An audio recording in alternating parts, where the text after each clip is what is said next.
recording.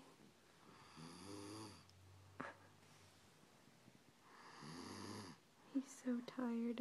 He just passed right out and snoring.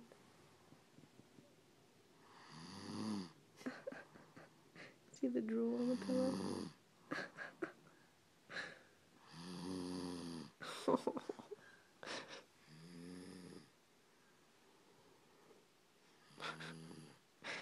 All sprawled out. He has such a busy day playing and making friends. Well, you know they don't get nap time. I asked the teacher, I'm like, do you do nap time? And she goes, no, we give like about 15 minutes for them to put their head down. And that's it. I'm like, oh, okay. I mean, he doesn't nap anyways, but...